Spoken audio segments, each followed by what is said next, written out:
I hadn't read any of Lee's work, but I had seen the movie and really liked the movie, really liked the tone of the movie, really liked the character of Jack Reacher, thought he was really interesting. And obviously when I got, or was sort of in talks for this part, I started reading the novel and was surprised to realize that this book is like book 18, I think, of the series. I was thinking it was going to be sequential. I thought it was going to be the one that they previously shot, and then this was like picking up where they left off. And it's not at all. But yeah, so this is, there was a moment where I debated reading all 18 books, and then I remembered I had 2 children. I wanted to see them sometimes. So I just read our book, Never Go Back, and really loved the characters. I mean, Lee is a phenomenal writer.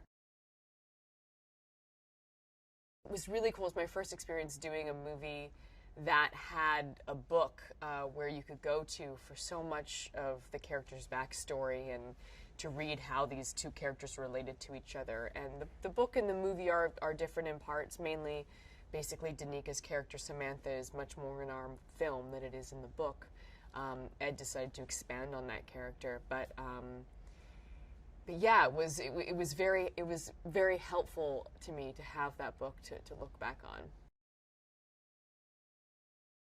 What Ed, I feel, brings to the movie, other than his extremely good looks, are you know, he brings the character. He makes sure that there are these moments in this film where everyone's allowed to breathe and these characters are allowed to reconnect. You know, we run a lot in this film. I run a lot in this film. And so it's really nice to then, you know, have these huge sequences where we're running or we're fighting or we're, you know, evading whoever, and then we find ourselves all in one room and we're all looking at each other, and what do we say? We don't really know each other. And it's finding those relationships and allowing those moments to happen in this film, which I feel doesn't happen very often in action movies. I feel, you know, it's very cool to see people beat each other up, but I think in this film it will be interesting to see these characters interact with each other under these circumstances. I mean, working with Tom has truly been amazing. He's such a great performer, but he knows stories and he knows film so well. He is literally like a walking film encyclopedia, and he knows so much about making films and what the audience is going to be looking for. And also, this is his second time playing this character, so he knows Reacher so well that it's been just incredibly helpful, and it's also been a lot of fun. From the beginning, I mean, when I showed up here, I went on the scouts for all the locations, which is something as an actor I've never done. I've never gotten to go out and see where the jail is going to be, see where we're going to be shooting this big chase sequence in this huge park here.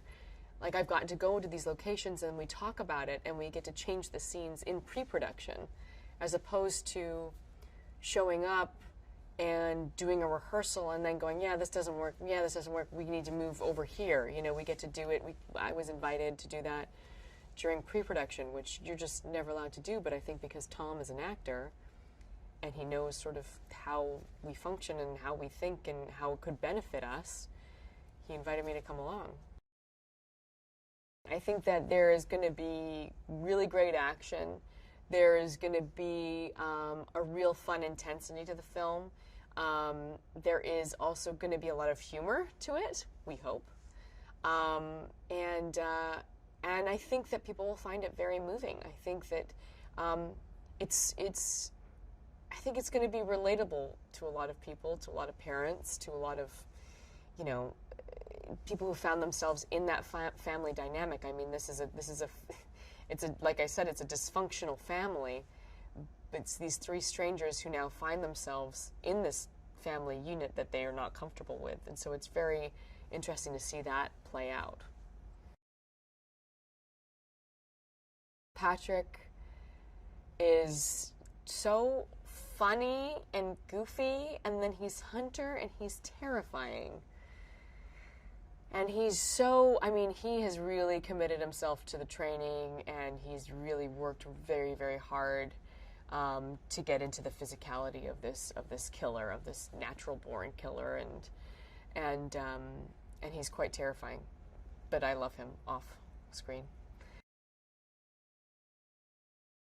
Danica is this, you know, she's this tough kid, and she's a tough kid in real life, and she's a tough kid in this movie, and it's been really fun seeing her sort of progress through this movie, and it's a beautiful. I think that she has these beautiful moments in the film where she gets to be vulnerable.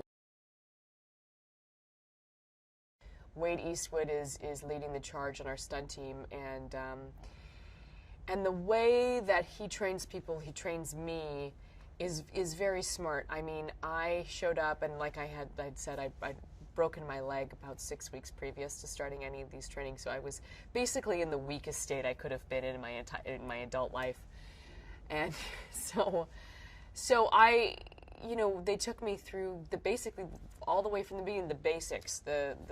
They trained me like they would a fighter, a boxer. There was a lot of repetition. There was a lot of just getting specific on moves, how to hold yourself, how to connect your body with your hits, and then slowly adding more and more and more and more. But I think that the thing that they did, to me especially, was always having a level of intensity, to have an intent with what you're doing, not just doing the moves because this is how you do it. It was thinking about your character throughout the training, thinking about sort of just where your character would be emotionally, mentally, while you were training. And that was really helpful, and it was surprising, actually, what a difference that made to connect like a physical movement to an intention really, really helped.